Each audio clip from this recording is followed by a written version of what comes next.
The age we are living in pushes us to live a fast-paced lifestyle. We are connected with one another through a powerful medium that brings us together. Today, electronic and print media provides so much information which was beyond our imagination only a few decades ago. All the information we receive from different sources builds our perception about the world we are living in. Through the media, a young Pakistani girl becomes a symbol of education and peace for the world within a very short time. A single image of a Syrian boy changes the perception of people towards the Syrian refugees.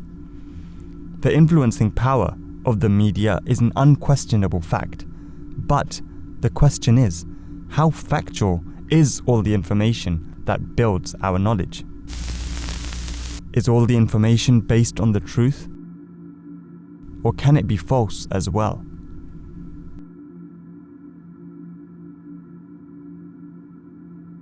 Undisputedly, the media has the power of shaping and reshaping the way we think.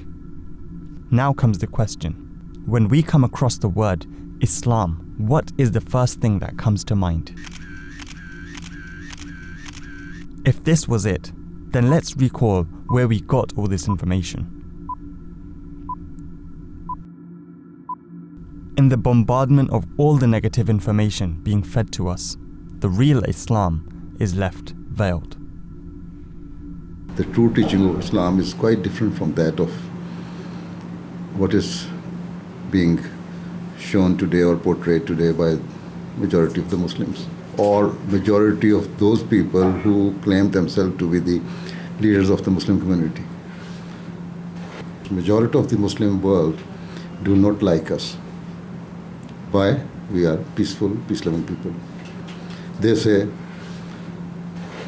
we are denying the commandment of jihad, whereas we are not. We say you are misconstruing the true concept of jihad. Jihad is to reform your inner self. The jihad is to spread the message of love and harmony and peace in the world. And the jihad is wherever you see something wrong, you try to make it right. When you are being targeted, forced to leave your religion, and then you retaliate and fight back to just the enemies. But here today, in this present world, we do not see any country, any association, any organization waging war on the Muslims with the intent of just finishing Islam. That is not the intention. Muslims are fighting with Muslims. If there was some American soldiers in Iraq, they did not come with the intention or with the agenda to finish Islam. Had they come with this agenda, there would not have been any Muslim left in that country. Right. Because they won. So after some time they left the country and handed over the government into the hands of Muslim leadership.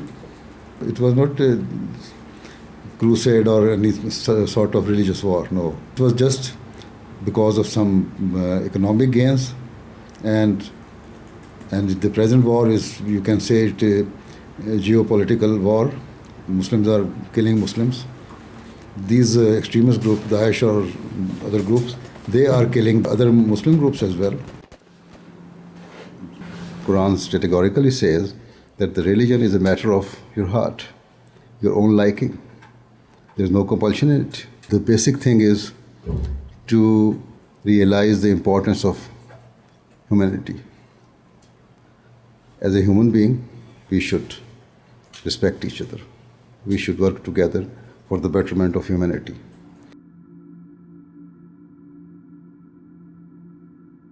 If 10 members of Muslim community go to Syria or Iraq to fight for ISIS, or are radicalized and join them, whatever they are doing there.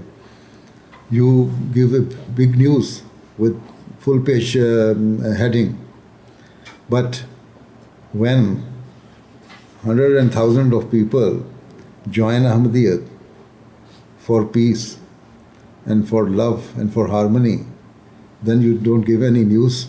It is the media, if they play a proper role in this regard, they can let the public understand that this is not the Islamic teaching, but number of people who are peace loving among Muslims even are more than those who are being radicalized.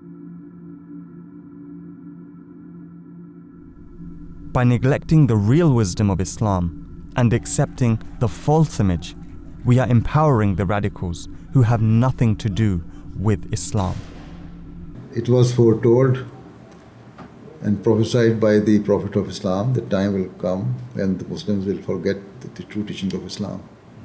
And at that time, a person will appear who will be given the title of Messiah and Mahdi, the Guided One. He will revive Islam. We believe that that person has come, the person of Mirza Ulama of Qadian and the founder of the Ahmadiyya community. It is time to recognize the Messiah of the age. It is time to listen to the message of his Khalifa. It is time to stand together. It is time to understand the real teachings of Islam. Otherwise, extremists will always be a challenge for the freedom of mankind.